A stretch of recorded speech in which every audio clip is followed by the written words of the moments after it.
Hi, இன்னைக்கு வீடியோவில் குடாவ், ஷுடாவ், ஹுடாவ் இந்த மூணோட யூசேஜ் அதோட மீனிங் பார்க்கலாம். குட் ஹாவ் அப்படின்னா இருக்கலாம் அப்படின்னு அர்த்தம். இந்த குட் ஹாவ் யூஸ் பண்ணும்போது நீங்கள் வேர்பு V3 தான் யூஸ் பண்ணணும். You could have seen this. Seen அப்படிங்கிறது பார்த்தல் அப்படிங்கிறதோட V3. அப்போ you could have seen this அப்படின்னா நீ இதை பார்த்திருக்கலாம். You could have planned. பிளானோட V3 planned. You could have plan, நீ பிளான் பண்ணியிருக்கலாம். ஓகே. ஷுட் ஹாவ்னா இருக்கணும், இருக்க வேண்டும், நீ இதை செஞ்சுருக்கணும், இது செஞ்சுருக்க வேண்டும். ஸோ அந்த மாதிரி மீனிங் வரும்போது ஷுட் ஹாவ் யூஸ் பண்ணணும்.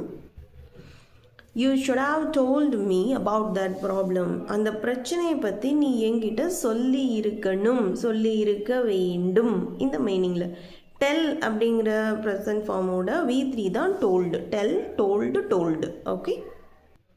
உடாவ் அப்படின்னா இருக்கும், இருப்பான், இருப்பாங்க, இருப்போம். இந்த மாதிரி மீனிங்கில் வருது தான் உடாவ். ஸோ உடாவ், ஷுடாவ், உடாவ் எல்லாத்துலேயுமே நீங்கள் V3 தான் அதை கூட சேர்க்கணும். தே உடாவ் ரீச்டு தியர் ஹோம் சேஃப்லி அப்படின்னா அவங்களுடைய வீட்டுக்கு பத்திரமா போயிருப்பாங்க. ஸோ இருக்கும், இருப்பான், இருப்பாங்க இந்த மாதிரி மீனிங் வரும்போது நீங்கள் உடாவ் யூஸ் பண்ணணும். ஸோ உங்களுக்கு இப்போ தெளிவாக புரிஞ்சிருக்கும் எந்த இடத்துல நாம் குடாவ், ஷுடாவ், உடாவ் யூஸ் பண்ணலான்னு. பிடிச்சிருந்தா லைக் பண்ணுங்கள்.